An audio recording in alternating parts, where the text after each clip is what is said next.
Really दुनिया के नए वीडियो में आप सभी बंधुओं का, आप सभी दर्शकों का तहे दिल से स्वागत है। मांगी तुंगी की यात्रा पर काफ़ी कठिन चढ़ाई के बाद मांगी तुंगी के उच्च शिखर पर पहुंचेंगे, जहां पर भगवान ऋषभ देव की 108 फीट ऊंची विश्व की सबसे ऊंची प्रतिमा का दर्शन करेंगे।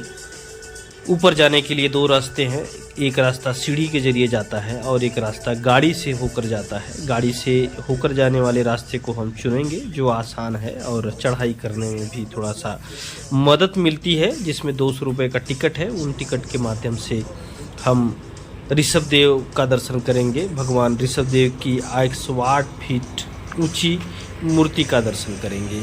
तो आइए चलते हैं उस जगह पर जहां से हमको यात्रा प्रारंभ करनी है, मांगी तुंगी की। मांगी तुंगी के दर्शन के लिए भगवान ऋषभ देव को बड़ी खूबसूरती से बड़े खूबसूरत तरीके से बनाया गया है। भगवान ऋषभ देव की उस मूर्ति को अब हम गाड़ी के जरिए ऊपर पहाड़ पर जा रहे हैं, जहां पर भगवान ऋषभ देव की 108 फीट ऊंची मूर्ति का दर्शन करेंगे। जैन धर्म के संस्थापक व प्रवर्तक भगवान ऋषभ देव थे। जैन धर्म के 23वें तीर्थकार पार्श्वनाथ थे, जो काशी के इक्ष्वाकु वंशी राजा अश्वसेन के पुत्र थे। इन्होंने 30 वर्ष की अवस्था में संन्यास जीवन को स्वीकारा था।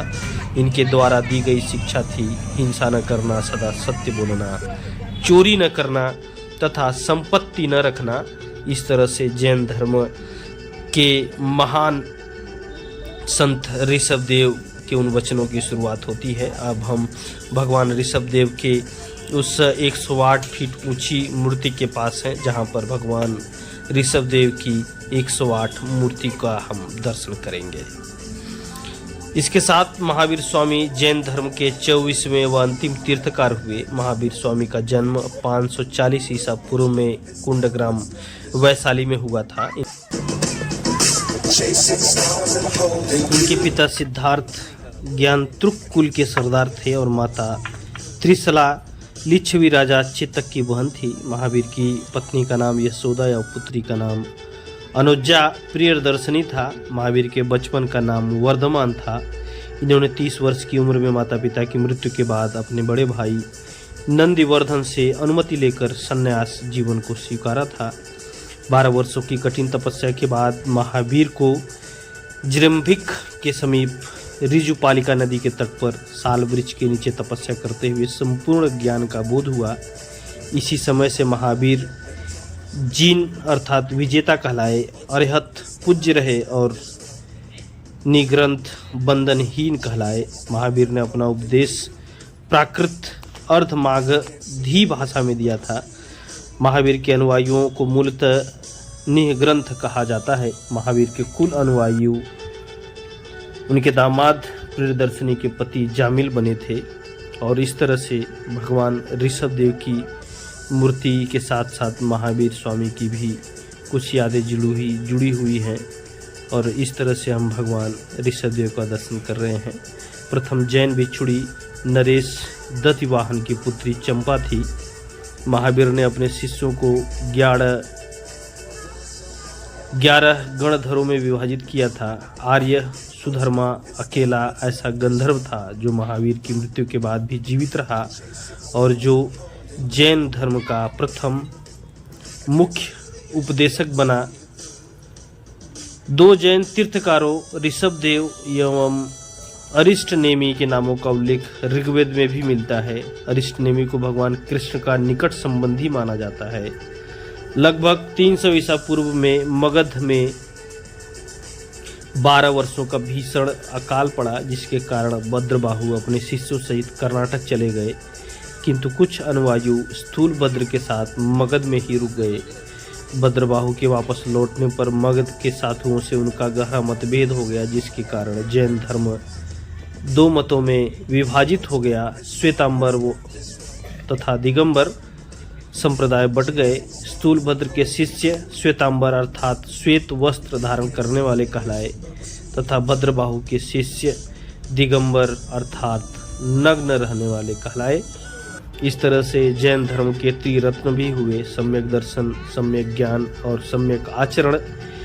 त्रिरत्न के अनुशीलन में निम्न 5 महाव्रतों का पालन अनिवार्य है, जिसमें अहिंसा, सत्यवचन, अस्तेय, परिग्रह, ब्रह्मचर्य। जैन धर्म में ईश्वर की मान्यता नहीं है, जैन धर्म में आत्मा की मान्यता है।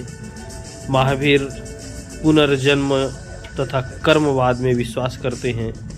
जैन धर्म के सप्तभंगी ज्ञान के अन्य नाम स्यादवाद और अनेकांतवाद हैं। जैन धर्म ने अपने आध्यात्मिक विचारों को सांख्य दर्शन से ग्रहण किया था। जैन धर्म मानने वाले कुछ राजा थे: उदयीन वंदराजा, चंद्रगुप्त मौर्य, कलिंग नरेश खारवेल, राष्ट्रकूट राजा, अमोघवर्ष, चंदेल शासक इत्यादि राजा हुए जो जैन धर्म को मानने वाले हुए। ये जो जगह आप देख रहे हैं, जो रास्ता आप देख रहे हैं, यह तुंगी तक जाता है, जहाँ पर ढेर सारी गुफाएं हैं, जहाँ पर तपस्या करते हुए मूर्तियों का दर्शन आप कर सकते हैं। मैसूर के गंगवंश के मंत्री चामुंड के प्रोत्साहन से कर्नाटक के श्रवणबेलगोला में 10वीं शताब्दी के मध्य में विशाल बाहुबली की मूर्ति का निर्माण किया गया। खजुराहो में जैन मंदिरों का निर्माण चंद शासकों द्वारा किया गया। मौर्योत्तर काल में मथुरा जैन धर्म का प्रसिद्ध केंद्र रहा। मथुरा कला का संबंध जैन धर्म से ही है। जैन तीर्थकारों की जीवनी भद्रबाहु द्वारा रचित कल्प सूत्र में है।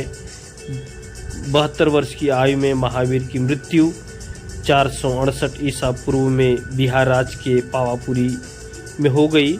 यह तुंगी का उच्च शिखर, जहाँ जो चीज़ आप देख रहे हैं, यह तुंगी का सबसे उच्च शिखर है। यहाँ से प्रकृति की खूबसूरत सुंदरता आप देखेंगे। यहाँ पर पहुँचने के बाद आप वास्तव में ऐसा लगेगा कि हम दुनिया की सबसे ऊंची चोटी पर हैं, और जहाँ से प्रकृति का खूबसूरत नज़ारा आप देख पाएंगे। मल्ल राजा सृष्टिपाल के राजप्रसाद में महावीर स्वामी के निर्माण प्राप्त हुआ था। इस तरह से जैन धर्म की यात्रा संपूर्ण हुई। इस तरह से जैन धर्म की यात्रा पूरी हुई, तीर्थकारों की यात्रा पूरी हुई, संस्थापकों की यात्रा पूरी हुई। और यह मांगी तुंगी के नीचे का दृश्य जो काफ़ी खूबसूरत है और लुभावन भी। आप ज़रूर एक बार यात्रा कीजिए मांगी तुंगी की।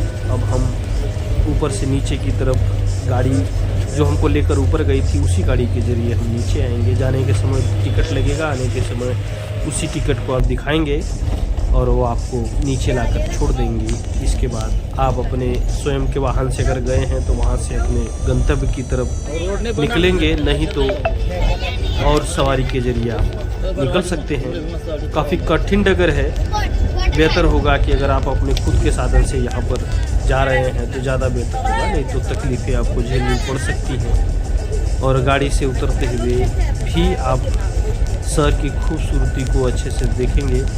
मांगी तुंगी जाने के लिए सबसे सरल रास्ता है, आप शालीमार नासिक में स्थित एक बाज़ार है, वहाँ से आप बस ले सकते हैं। वहाँ से बस लेकर आप मांगी तुंगी के लिए निकलिए और मांगी तुंगी पहुंचकर आप भगवान ऋषभ देव की 108 फीट ऊंची प्रतिमा का दर्शन कीजिए। विश्व की सबसे ऊंची प्रतिमा, जो जैन धर्म की सबसे ऊंची प्रतिमा है। इस तरह से हम मांगी तुंगी की यात्रा हमारी पूरी हुई।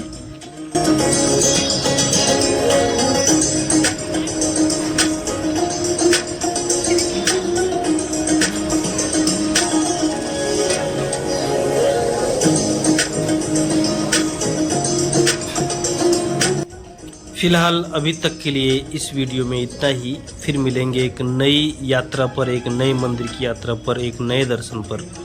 आप ज़रूर कमेंट करके बताइए कि आपको ये वीडियो कैसा लगा। अगर आप चैनल पर नए हैं तो प्लीज़ चैनल को सब्सक्राइब ज़रूर कीजिएगा और बेल आइकन को भी प्रेस करना ना भूलिएगा, ताकि आपको नोटिफिकेशन मिलता रहे जैसे ही वीडियो अपलोड की जाए। तब तक के लिए धन्यवाद।